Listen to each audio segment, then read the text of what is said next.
GM seed फसल का देश में लगातार विरोध हो रहा है। खासकर हाइब्रिड सरसों की फसल को लेकर देश में किसानों के साथ नेताओं का भी विरोध जारी है।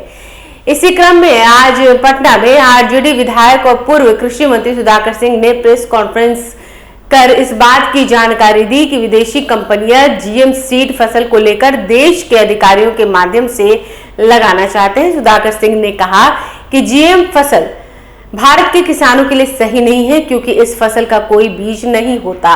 सुधाकर सिंह ने कहा कि बिहार की सरकार के कुछ निकम्मे अधिकारियों की वजह से इसे दोबारा बिहार में लागू कराने की कोशिश की जा रही है। मुख्यमंत्री नीतीश कुमार ने जीएम सीड फसल को बिहार में नहीं लागू करने का जब निर्णय लिया तो आखिरकार अधिकारी यह प्रयास क्यों कर रहे हैं। सुधाकर सिंह ने कहा कि यहां आने वाले शीतकालीन सत्र के दौरान सदन में इस पर आवाज उठाएंगे। उन्होंने कहा कि फसल को लेकर हमने बिहार के सभी सांसदों और मुख्यमंत्री को पत्र लिखा है कि जीएम सीड फसल का विरोध करें। सुधाकर सिंह ने कहा कि जरूरत पड़ी तो अब मुख्यमंत्री से भी मुलाकात करेंगे। 15 नवंबर उसका शुरुआत करने का समय है। मैं 5 दिन बाद 20-21 तारीख तक मैं विस्तृत रूप से बिहार से रिपोर्ट मंगा करके धान खरीद के सवाल पर अगर कोई बदलाव नहीं हुआ तो मैं आपके भी सामने, प्रेस के सामने भी मैं आपके सामने प्रस्तुत होऊंगा और इस सवाल को लेकर अगर गड़बड़ी दिखेगा मुझे तो जिस तरह से मैं आंदोलन करने वाला आदमी हूं, मैं आंदोलन में भी दिखूंगा। अभी तक के आप जितने बयान मैंने देखे हैं, ये मेरा दूसरा प्रेस कॉन्फ्रेंस है दिल्ली में, पहला और दूसरा, क्योंकि लोक महत्व का विषय है। पूरी राष्ट्र की खेती चौपट होने वाली है। इसलिए मैं कहा कि नसबंदी की हुई बीज से देश की बांझ खेती करने का प्रयास है। क्योंकि मैं देशज भाषा में कहा कि बिहार के लोग समझ जाएंगे। दिल्ली में था, मैंने दूसरी बात कहा था, अंग्रेजी वाले शब्द हमने इस्तेमाल किया था।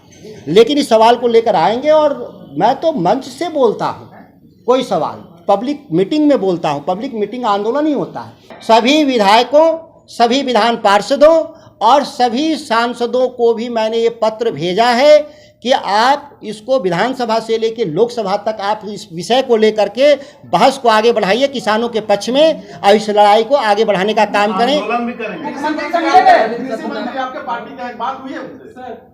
मैं कहा मैं किसान नेता हूं सबसे पहले, और मैं जब मुख्यमंत्री जी को पत्र लिख रहा हूं तो माननीय मंत्री को कोई उनसे अलग नहीं है, वो सरकार के हिस्सा हैं। और जहाँ तक बात है, मुझे अच्छी तरह से मालूम है कि माननीय मंत्री ने उस फाइल पे दस्तखत करने से इनकार कर दिया है। मैं उनको साधुवाद और बधाई देता हूँ। मुख्यमंत्री से मिलेंगे आप इस मामले में? मैं पत्र भेज रहा हूँ, मैं मिला और मिलने का कोई साक्ष्य नहीं होता, लेकिन जो मैं लिखा हुआ वो साक्ष्य है, इसको नहीं मिटाया जा सकता। मिलने का अर्थ क्या हुआ?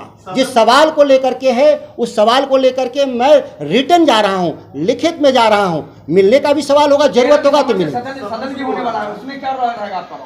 एकदम ये सवाल रहेगा मेरा।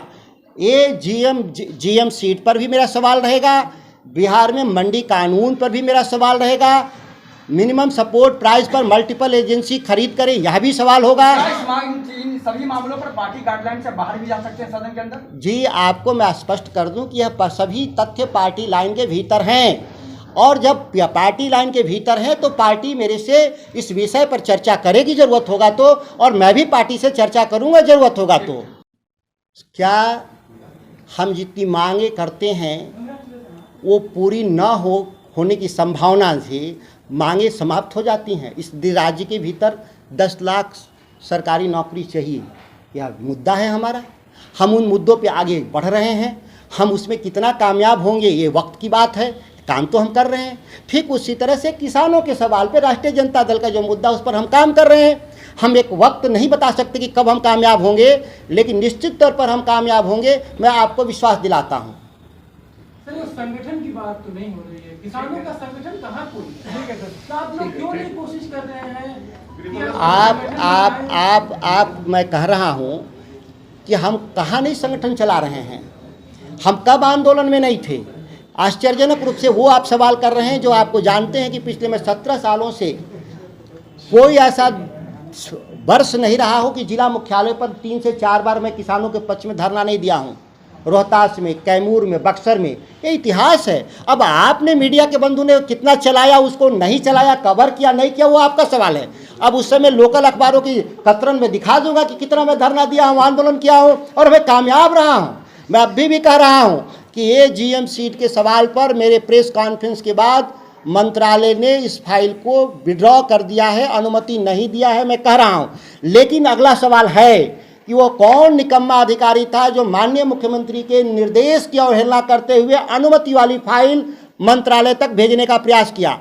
एक ये सवाल है। दूसरा सवाल, चूंकि यह मामला देश का है, केवल बिहार का नहीं है, और माननीय बिहार के मुख्यमंत्री जी ही इस मामले में हमेशा लीड लिए हैं, तो मैं चाहता हूं कि माननीय मुख्यमंत्री जी तत्काल प्रधानमंत्री को पत्र पुनः लिखें और जो देश में जो जीएम सीट की जो अप्रेजल कमेटी है उसका विरोध पुनः दर्ज करें। इस काम के लिए मैंने आज उनको पत्र लिखा है और मुझे पूरी उम्मीद है कि उनके विचारों में कोई बदलाव नहीं आया होगा। जिस तरह से हम लोगों को 30 साल के बाद भी विचारों में बदलाव नहीं है, तो माननीय मुख्यमंत्री जी को भी 10-11 सालों में कोई बदलाव नहीं होगा। मैं इस उम्मीद पर अभी भी कायम हूँ। अगर आपने अभी तक हमारे चैनल को सब्सक्राइब नहीं किया है तो हमारे चैनल को जल्द से जल्द सब्सक्राइब करें, लाइक करें, शेयर करें और कमेंट करें।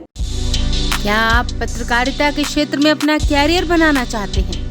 तो आज ही Royal Ashoka Institute of Mass Communication and Journalism में अपनी जगह सुनिश्चित करें।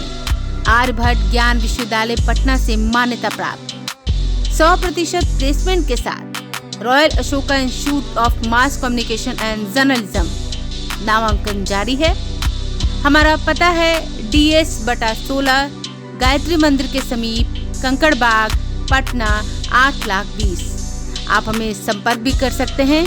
हमारा मोबाइल नंबर है 9955456126।